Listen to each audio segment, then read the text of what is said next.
Got the Bob Ross up underneath the flannel to show a little appreciation and respect for the video we just recently did, Joe Ross, that not a lot of people were feeling. I don't know if it was because of the fact that I was whispering in that entire video or if it was just because of how different it was. I really enjoyed putting that video together, but obviously we missed the mark. That has nothing to do with what we're getting ready to talk about today. I'm back, yelling at the camera. I'm gonna try not to do so much of that. And today, what we're getting ready to talk about is the Convict starter pack up inside of prison. What does a convict actually need?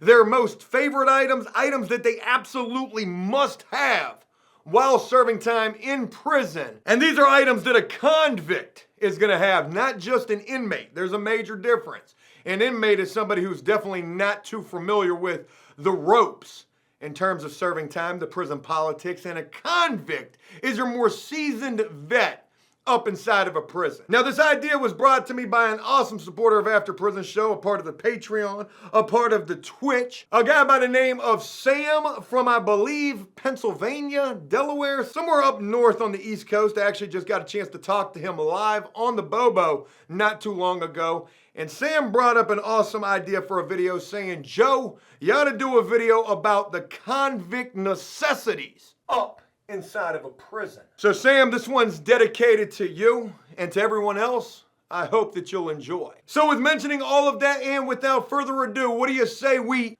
dive head first up into this video? Folks, when you think about being in prison and being a convict, those are two things that pretty much go hand in hand. What are the things that a convict especially is going to need to survive prison? Well, best believe there's probably a lot of things, and I'm going to try my best to address as many, if not all of those things in this video. And if there's any things that I forget to mention, please comment down below and let us know any things that I might have forgotten. Let's go ahead and start with the absolute first and most cliche thing that a convict is going to need to be able to survive prison. And what that is, folks, is absolutely a poker, a banger, a gat, the strap. However you spin it or word it, you guys know what we're talking about. Some sort of sharpened device that may or may not be needed or even used while serving time. Not in every situation is a prisoner going to need to have a shank. You know, we've talked with quite a few people here on After Prison Show who have said that as soon as they got to prison, that's the very first thing that they got. And make no mistake about it, at certain facilities, your mediums or your majors in the federal system, your majors up inside of the state system, you probably are going to need to have you some sort of something that you can use for not only protection, but maybe even just having that could give you just a little bit of a peace of mind, knowing that if trouble ever does jump off, you know, maybe in some way that's gonna help you, possibly even save your life. Is it gonna cause you to get in more trouble if you use it or even get caught with it? Absolutely. But the unfortunate reality of the situation is sometimes in prison, there's only a bad choice and a worser choice. And trying to weigh out the lesser of the two evils in that regard is often gonna be a damned if you do, damned if you don't, and a lose-lose situation all the way around the board. And you know, I really hate including that on this list, but you know, it is a fact of life at certain prisons, especially your higher levels, especially when the violence and the gang activity is, you know, that much more severe. You could very well, in fact, need something like that. Now, I'll go ahead and tell you at every single prison that I was at, I didn't need it. I didn't have any type of a sharpened device. I saw on a few different occasions at a level 1, which was the craziest thing, at a road camp, I saw a dude who worked in laundry who had been down for 20 plus years chase a dude out of the laundry room with a sword.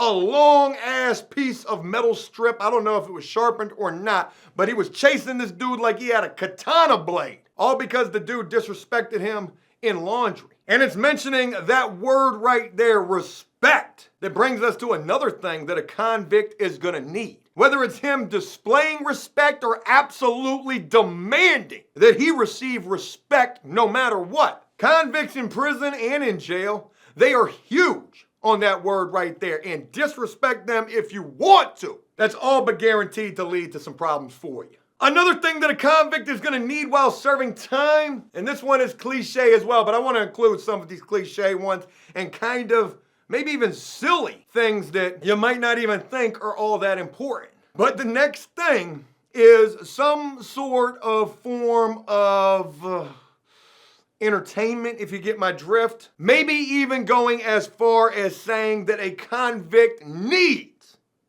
I don't know if they really need this, but it's something that they might have at least experienced a time or a dozen, and that is a fifi. Now, for those of you who may not be familiar with what a fifi is, this is a make-believe and constructed, almost like a how-to tutorial, put together glove around a towel or maybe a toilet paper roll, maybe putting a little hair grease up inside of that. You get my drift, like what you could use this for.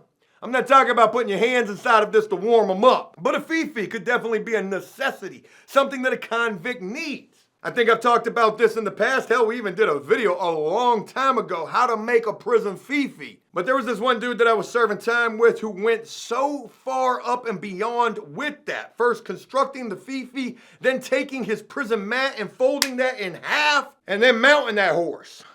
Butt ball naked up in the cell. And he didn't care if they were walking by doing count or doing a cell check just to see if he was still mobile up inside of there, which he absolutely seemed to have been. He used to tell me about this too. He would like imitate like how he would do it. He'd be like, Joe, I'd be butt ball naked up in the cell. I got my mat folded in half and I'm riding that pony. That was a horrible reenactment right there. I apologize. Something else that a convict is going to absolutely need. This is definitely going to be a necessity. All jokes aside, a hustle. Some sort of means of income, some sort of means to gain. And this could be anything, whether it's art, drawing pictures, or doing tattoos, working up inside of the kitchen, smuggling things up out of there, or even going as far as making extortion, preying on your weaker and more vulnerable prisoners and getting them to pay you for protection or respect. You know, extortion can be a hustle. It's a sad one, in my opinion. I don't think that anybody should ever get extorted. But then again, I was never the guy who was doing that. And you know what's crazy is, you know, a person who does extort while in prison, they've got a rhyme and a reason for doing so. Yeah, you know what I mean? I ain't had no support. I ain't had no prison pen pal. No girl was sending me no zoom zooms and wham whams. I had to get mine. I had to go for what I know. So I took. Got to have a prison hustle. If you ain't getting no type of money coming in, you could be making candy. I saw convicts at a level 2, the last prison I was at, that was making candy. And that was their hustle. And you know what? As juvenile and as silly as that sounds, it was a respectable trade. Everybody in prison likes candy. And they weren't having to rob or steal to be able to bring in those zoom zooms and wham whams. Something else, and this is going to be a conflicting one right here. Some people are going to agree and disagree on this one right here that I think is a necessity for a convict, and that is some sort of a lifeline to the outside world. And I'm specifically talking about either some sort of a girlfriend, maybe a prison girlfriend, or actually that would be inside the prison, so that doesn't count. But just somebody that they can kick the bobo with, whether through a letter, a phone call, maybe every day, maybe every so often. But I truly feel like having that lifeline to the outside helps to keep a convict. And you know, the more that I use this word, it just sounds so bad. I mean, truth be told, according to the definition, like in a dictionary, I'm a convict. I feel like a convict really needs to have some sort of outside support, somebody that they can communicate with, somebody that might be willing to help them with certain things, whether it's information, something looked up on the internet, or maybe even sending in money, coming to visit, you know, dumping their entire stimulus check into their prison commissary account, whatever. Having communication and some sort of a lifeline to outside of the prison walls keeps a person connected. And you know, when you don't have that connection or that communication, you know, that's when a prisoner can really succumb to what prison life can do to a person, causing all sorts of mental instabilities, issues, depression, becoming institutionalized, becoming paranoid. A lot of things can happen when you're serving time, especially when you're serving time alone.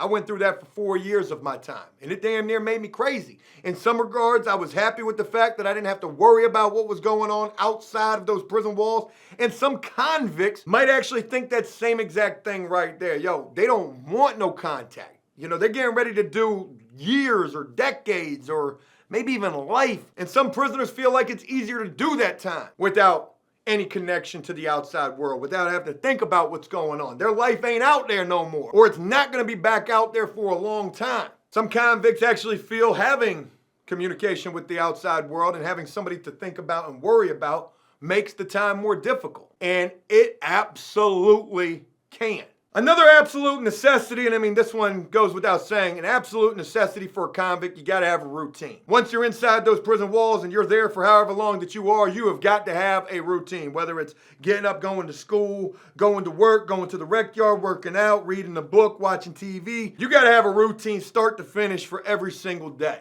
Some guys don't have that. And you will see dudes who walk around aimlessly, bored, talking about how bored they are. Yo, man, I am bored up in here, man. Damn, I ain't done nothing to do. Why ain't we got the Xbox up in here? They all worried about this virus. They need to get us an Xbox. I'm bored, man. If you bored, that's because you don't know how to do no damn time. Stop complaining. Not only if you ain't got no routine will you be bored and be complaining, and other prisoners are not going to fancy that too well at all. You know, your time's going to go by really, really slow. And when your time's going by slow and you are bored and you get to thinking about the days, the minutes, the hours, the seconds, the nanoseconds, I think that's something for real. Then you start thinking about everything. What is going on outside these prison gates? They got an iPhone XS Plus now. Hey, yo, you don't need to be worried about them phones. By the time you come home, they're going to have the iPhone 22 Max X Plus R. How long y'all think it'll be before the iPhone 22 come out? Another absolute necessity for a convict is you gotta have some kind of a car, some kind of a clique. I ain't talking about no Ford Taurus or nothing like that. You gotta have some sort of a posse, some people that you consider like your crew. And I ain't talking about no gangs, even though in some places, you know, part of a convict's necessity is gonna be some sort of involvement or part of a prison gang or, you know, a real gang in general. But you gotta have those people that you rock with, those people that you can talk with, those people that you can cook with, those people that you can come together with. You cannot be no lone wolf up in prison. It just ain't gonna happen. A lone wolf is an absolute target. Unless you're known as the most thorough and crazy dude that ever walked the prison yard. It's not gonna be a good look for you not having nobody. And you know, when I was in prison, I had my little clique, my little people that I rocked with, and it was a very small circle. My bunkie was one of them. The dude that slept beside me was another one. I probably had like 5, 7, maybe 10 people in total that I rocked with really, really tough while up inside of the prison. But what's crazy about that is like we wasn't no clique. We wasn't all cool with all of the same people. I was cool with people that maybe this guy wasn't cool with, and they were cool with people that maybe I ain't rock with. But unless you are part of some sort of a set or an organization, a club, a gang, don't be expecting your clique, your posse, those people that you rock with to really go to war with you if you got some problems. Because if you're not affiliated with nothing, you are going to be standing alone as that lone wolf if you got some issues. And I remember one time in particular, I was at Haynesville. My bunkie was a Spanish dude, and he was definitely plugged in, if not one of the top dogs in one of these gangs. And I ended up having problems with one of his people. I had to cop a plea. I really did. I had to apologize, like get down on one knee. Look, I am sorry. I ain't never meant to disrespect this dude like this. I ain't know that this was going to lead to these type of problems. I'm not trying to die here. Y'all got it. Can we go play soccer? No bullshit. That's really how it went down. I remember me and my bunkie ended up in the hole together because they were painting bunks up inside of our housing unit. And, you know, this was during the time when this trouble was really brewing for me. I couldn't even sleep that night. I thought this dude was going to kill me. You know, as soon as they shut them doors, I had my back to the door the whole time. What's up, man? And I'll never forget his words damn near verbatim. Guerrero, I'm trying to tell you, Guerrero, I don't want to kill you. I don't want to kill you. Please, please, Guerrero, don't make me kill you. God! It's not what I did at all, but I thought about it. I'm not going to lie. I said, look, man, I am so super sorry. I'm not just so sorry. I am super sorry. I never meant no disrespect. And again, see how we tied this thing in full circle? We got back to that respect. Dude was definitely an OG. I didn't see this happen, but I heard about it. Everybody on the prison was talking about this. My bunkie chased the dude around the entire rec yard with a sword. Tried to kill him. Dude was fast, though. Faster than my bunkie. And his feet saved his life. You know, there's a million things that we can include in this video. As I sit here and think about this, like so many different things come to mind, but I don't want to make this super long. So I'm going to wrap this up with one final thing, and this might sound kind of cliche, but it is the absolute truth. I have spoke about this in the past, something that a convict absolutely needs. This is going to help prevent them from going crazy, losing their mind. Oh, you know what? We forgot one thing. A bulletproof vest made out of magazine saran wrap or clothing sewed up where you can slide magazines and books down in that joint, just like what we talked about with the banger. At some facilities, you might need that level of protection. If you're rocking around with an S on your chest, and I'm not talking about no 50 Cent song, I'm talking about a subscription to Men's Health strapped to your chest, like the Iron Man suit. Oh, you at a place where real convicts is at. But that wasn't what I was gonna go with. The final thing that I want to include in this video is hope. And I know that sounds ridiculous. It probably even sounds silly, but it is the truth. You know, in prison, there is not a lot to hope for. Some dudes don't have release dates. Some dudes might not even feel like they're getting out. Some dudes will have a release date and still don't even feel like they're getting out. They might not survive this, or they feel like they won't. Or what if they have to run their time up? There could be situations that take place in prison where you have to react. Again, weighing the lesser of the two evils, there's no good outcome. But hope. Hope is something that not only, everybody needs that in prison. Hope that one day they'll get released. Hope that one day that appeal goes through. Hope that one day that girl writes them back. Hope that one day somebody picks up the phone, or just hope that we get a chicken tray on Sunday. Something as simple as anything. Sometimes it's the littlest things. Because in prison, not every prisoner's got everything. Access to commissary phone calls, magazines, TVs, JP5 players. Man, I hope they got a pancake tray tomorrow morning. I hope I get me a little extra syrup. Man, I hope next week on that show, what's the name return? When you ain't got no lifeline to the outside, hope will be your only lifeline. You gotta have hope for something. With that, I'm gonna go ahead and wrap this video up by saying that I hope you enjoyed this. Hey, look, that's it. I hope you guys enjoyed this video. And if you did so, please leave a like and a comment, letting me know exactly what you thought about this. As always, until next time, enjoy life, the free world. Never take a moment for granted, and never, or try to never, find yourself in a situation where you gotta really put to use these things that a convict really needs to be able to survive prison and make the most of every day. Peace!